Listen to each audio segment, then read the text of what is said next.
Favourite serials இனி டிவிக்கு முன்பே சன் நெக்ஸ்ட் ஆப்ல ஜாலியா எல்லாருக்கும் முன்னாடியே பாருங்க. இப்பவே சன் நெக்ஸ்ட் ஆப்பை டவுன்லோட் பண்ணி சப்ஸ்கிரைப் பண்ணுங்க. மித்ராவா? ஆமாமா, அவங்க உங்களை பார்க்க வந்தாங்களா? நீங்க கொடுத்த கம்ப்ளைண்ட வாபஸ் வாங்குங்க, உங்களுக்கு எவ்வளவு வேணா பணம் தரேன்னு சொல்லுச்சு. அதுக்கு நீங்க என்ன சொன்னீங்க? நீங்க யாருங்க பேசுறது? நான் ஆனந்தி ஹஸ்பண்ட் பேசுறேன். ஓ தம்பி, நீங்களா? மித்ரா பணம் கொடுக்கறேன்னு சொன்னதும் நீங்க என்னக்கா சொன்னீங்க? எனக்கு ஒரு நிமிஷம் என்ன சொல்றதுன்னு தலைக்கால் புரியலப்பா. சரின்னு சொல்லிட்டீங்களா? சாச்சா, என்ன தம்பி இப்படி சொல்லிட்ட? அப்படிலாம் நான் சொல்வேனா? எனக்கு பணம்லாம் வேண்டாம், இடத்த காலி பண்ணுங்கன்னு சொல்லிட்டேன். நல்ல காரியம் பண்ணியேக்கா. இனிமே அவங்க உங்களை தேடி வரமாட்டாங்க, நீங்க கவலைப்படாதீங்க. இல்லம்மா ஆனந்தி, அந்த பொண்ணு ஆரம்பத்துல கம்பெனி பேரு கெட்டுருன்னு சொல்ற விதம் சாதாரணமா தான் இருந்துச்சு. ஆனா அதுக்கப்புறம் பேசுற விதத்தை பார்த்தா என்ன இந்த கேஸ வாபஸ் வாங்க விடாம அது ஓயாது போல இருக்கே. எனக்கு கொஞ்சம் பயமா இருக்குமா, அதான் உனக்கு உடனே போன் பண்ணமா. அதெல்லாம் பயப்பட வேண்டிய அவசியமே இல்லக்கா. எங்களை மீறி மித்ராவால உங்களை ஒண்ணுமே பண்ண முடியாது. அவங்க இனிமே உங்களை தேடி வரவே மாட்டாங்க. அதுக்கு என்ன பண்ணணும்னு எங்களுக்கு தெரியும், நாங்க பாத்துக்கிறோம். நீங்க தைரியமா இருங்க. சரி தம்பி. இந்த மித்ராக்கு ஏன் இந்த வேலை? ரகுவோட கேஸ வாபஸ் வாங்கணும்னு ஜெயக்கொடி அக்காவை பார்த்து ஏன் பேசணும்? ஏதோ தப்பா இருக்குதுங்க. இத உடனே மகேஷ் சார்ட்ட சொல்லணும் ஆனந்தி. இந்த மித்ராவோட நோக்கம் என்ன, ஏன் இப்படி பண்றான்னு நம்ம தெரிஞ்சுக்கணும். மகேஷ் சார் கிட்டயா? ஏன் எதுக்காக யோசிக்கிற? இல்ல, இப்பதே மகேஷ் சாருக்கும் மித்ராவுக்கும் கல்யாண பேச்சு போயிட்டு இருக்குது. இந்த நேரத்துல இத சொல்லி மித்ரா மேல கோவப்பட்டு கல்யாணம் வேணான்னு ஏதோ சொல்லிட்டாருன்னா அதே யோசிக்கிறேன். அதுக்காக ரகு விஷயத்துல மித்ரா தலையிடுறத வேடிக்கை பார்த்துட்டு சும்மா இருக்க சொல்றியா? நீ சொல்ல வேண்டாம், நான் வேற மாதிரி சொல்லிக்கிறேன். வா கிளம்பலாம்.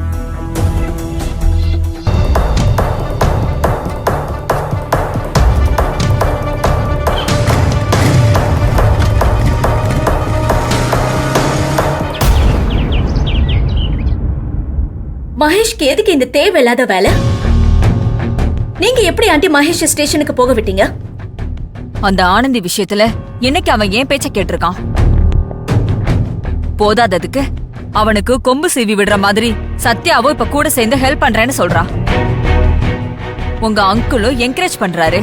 இப்படி எல்லாத்தையும் தாண்டி என்னால இந்த விஷயத்துல என்ன பண்ண முடியும்? இல்லாங்க, இது அப்படியே விடக்கூடாது, ஏதாவது பண்ணணும். அதான் பண்றதெல்லாம் பண்ணிட்டு வந்துட்டியே, இதுக்கு மேல என்ன பண்ண போற மித்ரா?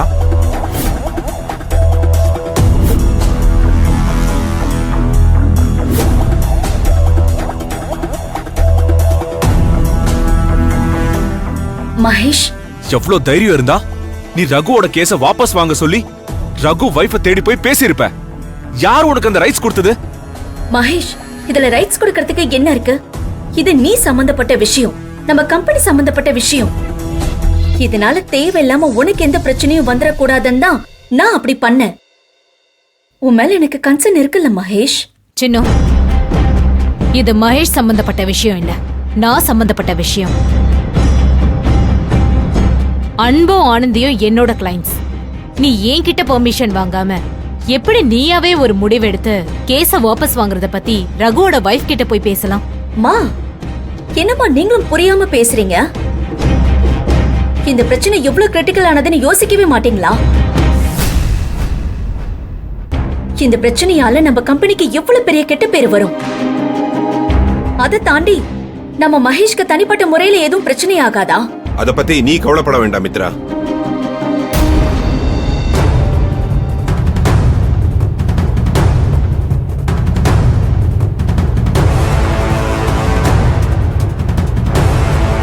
இந்த பிரச்சனையில கம்பெனியை பத்தியோ என் பையனை பத்தியோ நீ கவலைப்பட வேண்டாம். என் கம்பெனியில வேலை பார்க்கிற ஒரு பொண்ணுக்கு இப்படி ஒரு அநியாயம் நடந்திருக்கு. அதுக்கு ஒரு நியாயம் வாங்கி கொடுக்கறது தான் என் கம்பெனிக்கு கௌரவமே தவிர என் கம்பெனிக்கு பிரச்சனை வந்துடக்கூடாதுன்னு ஒதுங்கி இருக்கிறது இல்ல. அந்த பொண்ணோட வாழ்க்கை எப்படி போனா எனக்கு என்னன்னு இருக்கிறது தான் நம்ம கம்பெனிக்கு அவமானம். அங்கிள், நான் என்ன சொல்ல வரேன்னா, எதுவும் சொல்ல வேண்டாம் மித்ரா. நீ இந்த விஷயத்துல தலையிடாம இருக்கிறது தான் உனக்கு நல்லது. என்ன பிரச்சனை வந்தாலும் பரவாயில்ல, இந்த விஷயத்துல சத்யவதி எக்காரணம் கொண்டோ நீ பின்வாங்கவே கூடாது. ஸ்ட்ராங்கா இந்த கேஸ்ல அவங்களுக்கு உறுதுணையா நிக்கணும்னு சொன்னதே நான் தான். என்னங்க நீ அமைதியா இரு பார்வதி. நீ தேவையில்லாம இந்த விஷயத்துல மித்ராவை ட்ரிகர் பண்ணாத.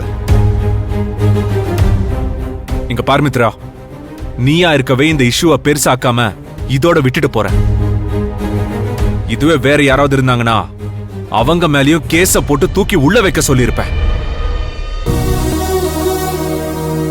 So don't cross your limits. Mahesh, சின்னு, நீ பண்ண விஷயத்துல எனக்குமே உடன்பாடு இல்ல. மகேஷ் சொன்ன மாதிரி நீ இந்த விஷயத்துல தலையிடாம உன் வேலையை மட்டும் பாரு, போதும். புரியுதா? மா,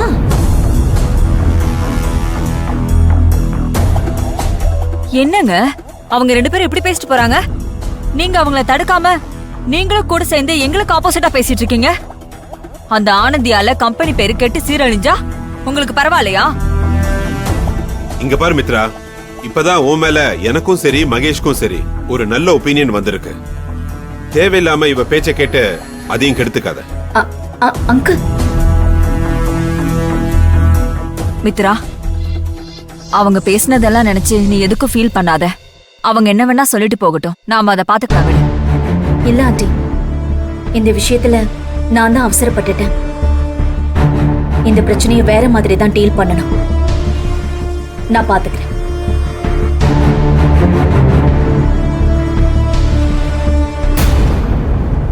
நான் தான் அப்பவே சொன்னேன்ல ஆனந்தி, அந்த மித்ராவை நம்பாத. அவ சரியான விஷப்பாம்பு மாதிரி எப்ப வேணாலும் நம்மள பழி தீர்த்துப்பா, ஜாக்கிரதையா இருன்னு. கேட்டியா நீ? இப்ப பாத்தியா அவ என்ன பண்ணி வச்சிருக்கான்னு? கூட இருந்து எவ்வளவு பெரிய சதி பண்ணிருக்கா. இந்த விஷயம் தெரிஞ்சு நீ அவளை சும்மாவா விட்ட?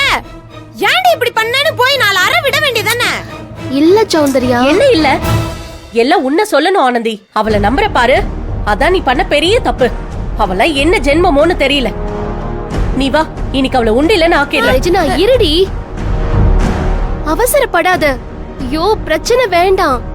என்னடி இவ்ளோ பெரிய சதி வேலை பாத்திருக்கா? அவளை அப்படியே விட சொல்றியா? ஐயோ இல்ல ரெஜினா, அவங்க ஏதாவது ஒரு காரணத்துக்காக தான் என்ன இப்படி- பொல்லாத காரணம்? நீ நல்லா இருக்க கூடாதுன்ற கெட்ட எண்ணத்துல தானே அவ இப்படி எல்லாம் பண்ணிருக்கா. ரெஜினா, கோவப்படாம கொஞ்சம் பொறுமையா இரு. என்னக்கா நீங்களும் இதையே சொல்றீங்க? ச்சே, ஒரு பொண்ணா இருந்துட்டு இன்னொரு பொண்ணுக்கு அநியாயம் பண்றதுக்கு அவளுக்கு எப்படிதான் மனசு வருதுன்னு தெரியல.